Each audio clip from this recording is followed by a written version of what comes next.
Thank you. I'd like to call my first witness, Dr. Richard Chanik. Dr. Chanik, how are you today? Very well, thank you. Good. I think I want to start off with a very simple question and just get this out there to the audience, make sure we're all on the same page. Would you agree that of the available treatment pathways in PAH, it is in fact the prostacyclin pathway which is the best studied and has the most convincing scientific data in terms of survival and frankly in terms of the clinical trials that are available to us? Yes, absolutely. I think that if we look at the most recent guidelines and how we treat pulmonary hypertension, for instance, the European guidelines, you can really see that prostacyclin, and IV prostacyclin, for example, really has the most, strong recommendation, even for the sickest of patients, class 4. So, Objection, Your Honor, irrelevant. We're talking about functional class 1 or 2. I'll allow it. So my co-counselor here wants to let everyone sort of believe that, well, while there is only data for survival for epoprostenol and only in the advanced stages of disease, that we shouldn't necessarily extrapolate this to patients with earlier disease. So with that in mind, I would ask you, Dr. Chanik, would it only stand to reason that a prostacyclin in some form, given that we all agree that epoprostenol is the superior drug, albeit in class 3 and 4 patients, should it not be used as a part of combination approach to therapy regardless of functional class? Yes, it should. Can you share with us any data that may provide some evidence for this, since I did mention that it is a data-free zone in terms of randomized placebo-controlled trials? Yes, and we have to acknowledge that limitation, but if we look, for instance, at the French PAH registry, there was an era with epoprostenol use and survival, and many of those patients were also on other oral therapies, so it kind of looked at a combination therapy, sort of the modern approach that included a prostanoid. Survival was tremendous, 92% at 1 year, 88% at 3 years, so certainly far better than it used to be, and I think underscores that for the population as a whole with PAH, a very serious disease, the prostacyclin is having a big benefit.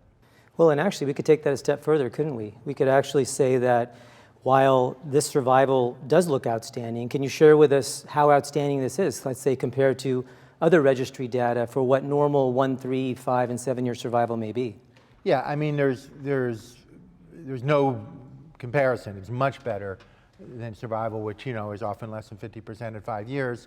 And so there's, although not a long-term randomized controlled trial, there's a big difference in the survival we're seeing now with prostacyclin use. So this data lends some credence to the concept of initial combination therapy with a prostacyclin as part of that combination approach, regardless of functional class. Yes. Given the generally suboptimal survival data with PAH, and this was alluded to by the Honorable Judge Forfia, would it not be prudent to consider an aggressive upfront combination approach which includes the prostacyclin even in the functional class 2 patient? Yes. And if you could you share with us some data that may sort of support that concept?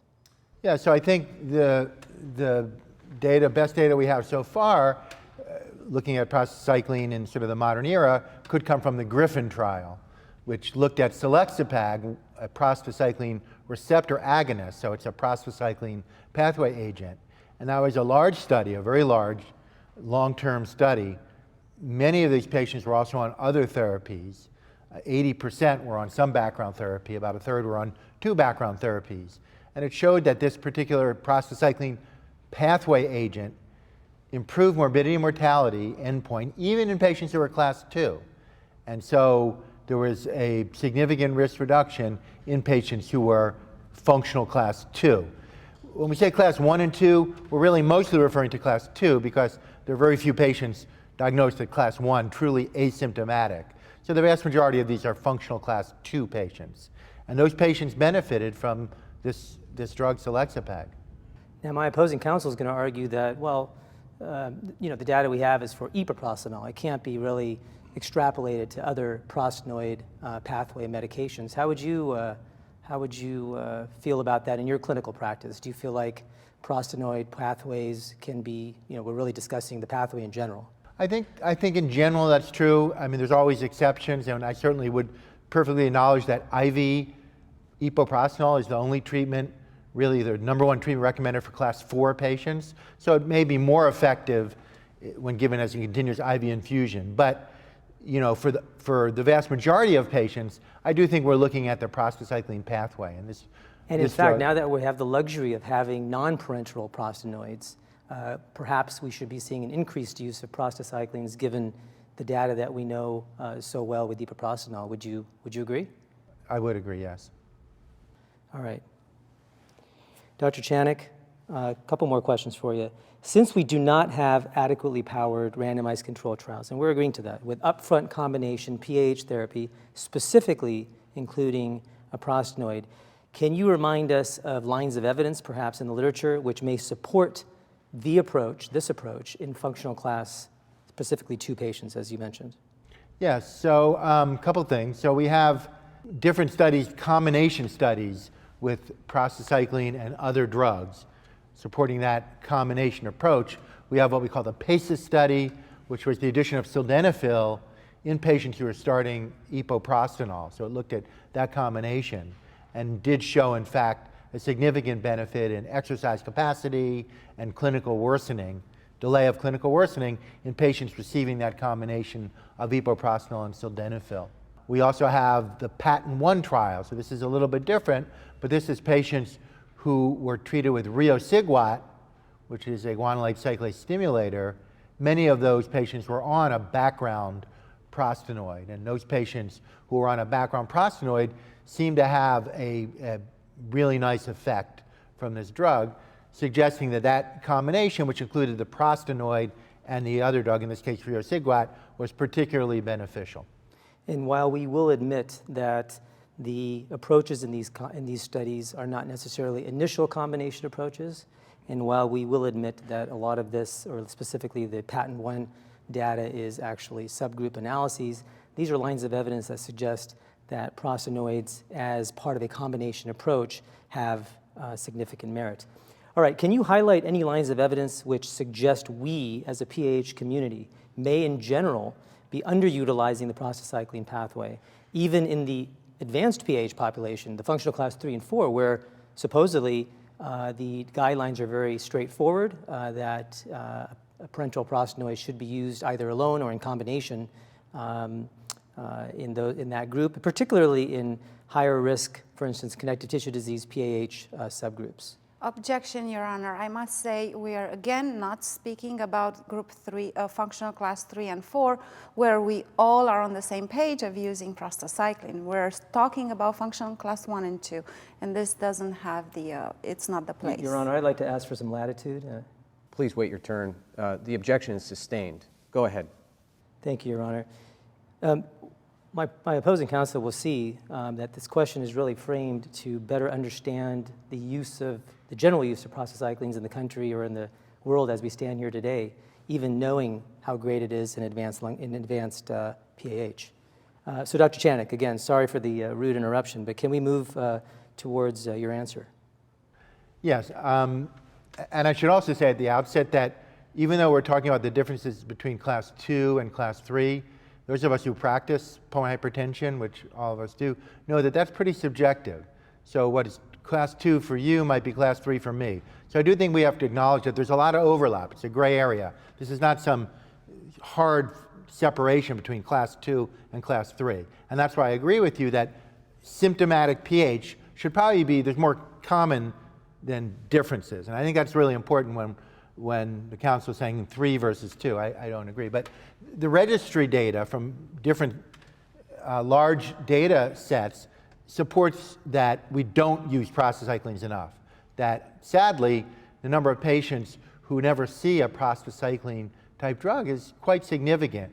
In fact, in the REVEAL registry, a large US registry, 45 to 55% of patients were not treated with a prostacyclin. Even patients who are class 4 never saw a prostacyclin. So that's a problem, and certainly patients died without getting on a prostacyclin. And in fact, if you look at the two other registries, the Swedish registry and the Compare registry. Can you highlight some of the, the low use of prostacyclins even in the contemporary registries today? Yeah, we have very similar results, even worse, that in the Swedish registry, only 4 of 55 high-risk patients, 1 intermediate risk out of 300 some were receiving a prostacyclin at baseline, and in the Compare registry, it was equally as low, 7 and 2%. So very low use of prostacyclin. And to take this even one step further, one of our colleagues, Dr. Charlie Berger, has a nice analysis of a 5-year to 2010 to 2015 analysis looking at how much prostacyclins are used today, and he found some interesting data. Can you share that with us? Yeah, so he found the prevalence of prostacyclin use like 19 or 20 to 22%, and had found a decrease in parenteral use, but an increase in non-parenteral use. Although there was a shift from the continuous IV or sub-Q type infusion to oral or inhaled drugs. But nevertheless, the overall use of prostacyclin was very low. Right, so in general, the 20% rate of prostacyclin use really hasn't changed. All we've done is decrease the use of parenteral prostanoids in favor of non-parenteral prostanoids. That's correct. But albeit it's still a very low use in general of prostacyclin prostanoid therapies. All right, now that there are non-parenteral prostanoid pathway options, as we just alluded to, is it possible providers may be more amenable to using prostanoids as part of a combination approach in this functional class 2 group? I think absolutely. One of the challenges of prostacyclin therapy has been the difficulty in the delivery of the treatment, where we have a pump, they have to mix up medication, and so it has to run all the time. Having an oral medication or inhaled medication certainly makes it a lot easier for patients. And therefore, a physician will be more likely to use it earlier on in the course of disease. And Dr. Chanik, one last point and question. You're old enough to remember and be part of the time period, if you will, when prostacyclins were first introduced intravenously. So you've actually been around long enough to see this transition, if you will, from parenteral prostanoids to non-parenteral prostanoids. So you have a vision that a lot of us, much younger individuals, don't necessarily have. So can you make a couple comments about that? Yeah, I mean, thank you, I think, for that endorsement of my seniority.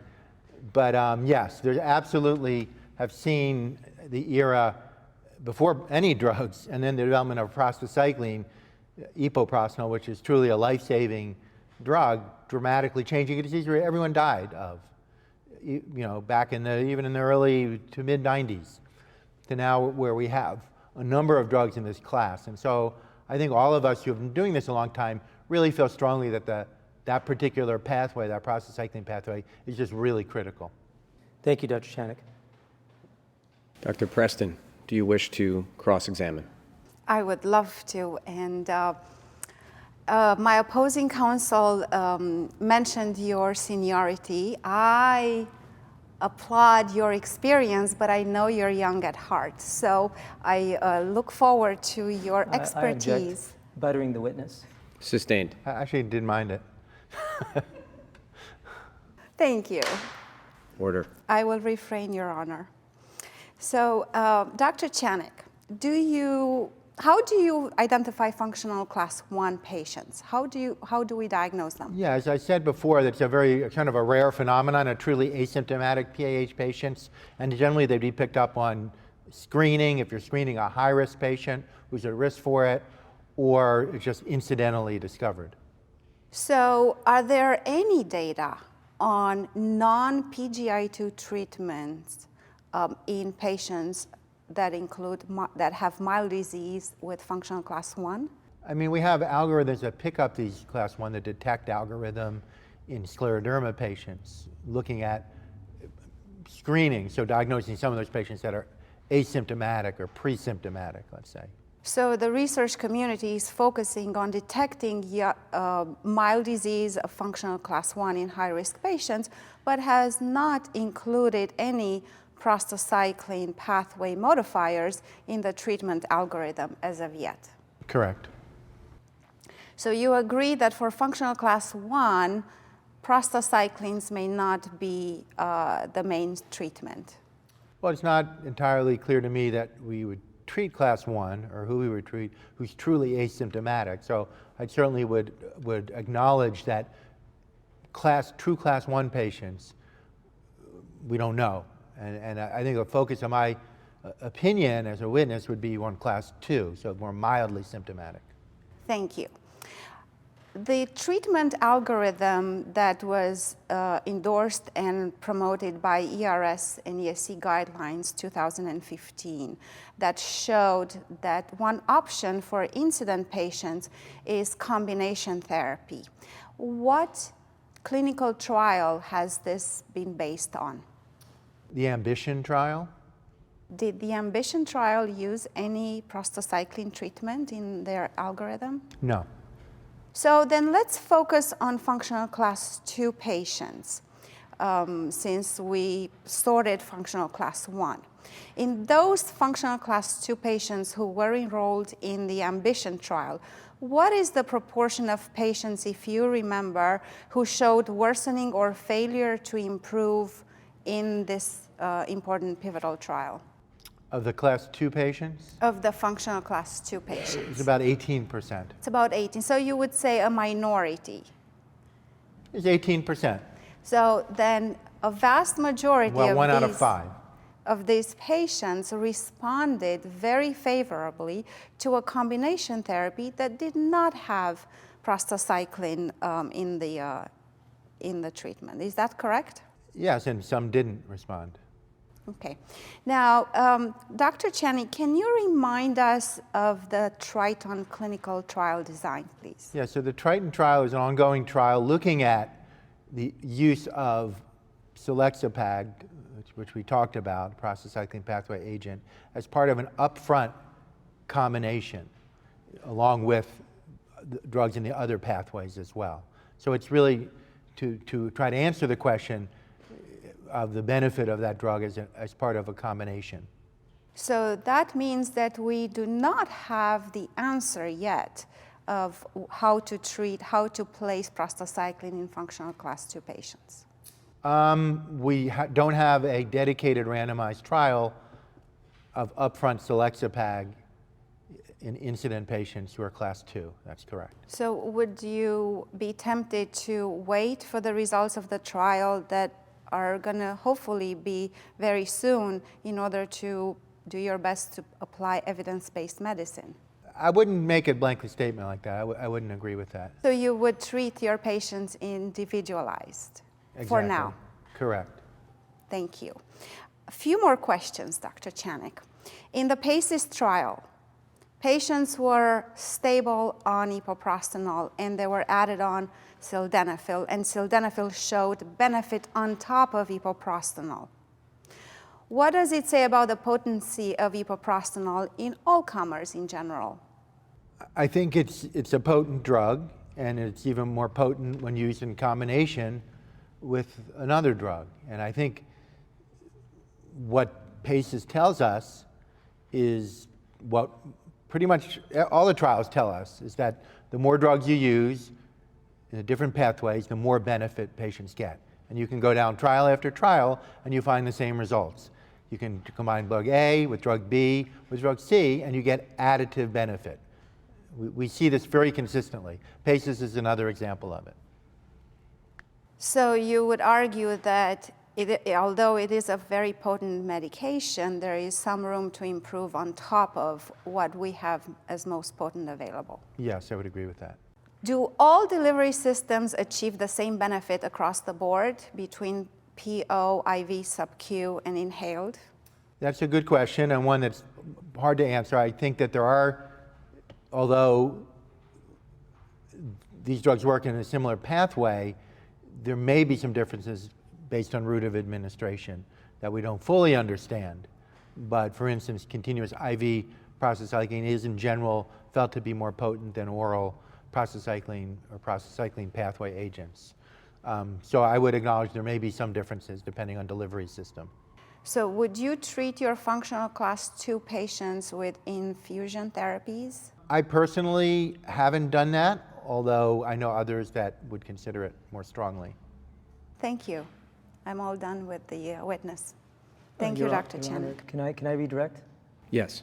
So, Dr. Chanik, my opposing counsel wants to send the message, if you will, that we should be waiting for Triton before introducing a prostacyclin as initial upfront combination. Would it be fair to say that prior to the results of the AMBITION study, that people were not practicing necessarily with sequential therapy, that in certain cases, combination therapy was being used upfront when the insurance companies allowed? I mean, does this really make sense that we should be waiting for clinical trials when clinical experience may tell us otherwise? No, I agree that we often treat based on the patient in front of us, and as we know, we don't always wait for a large trial to treat our patients.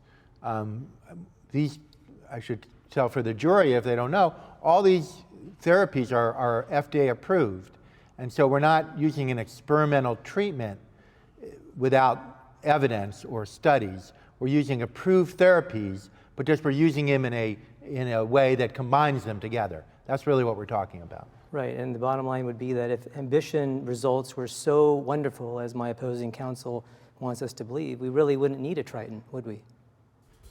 Correct. Thank you. That concludes Dr. Chanik's testimony. Please watch the next episode where Dr. Sean Studer will take the witness stand.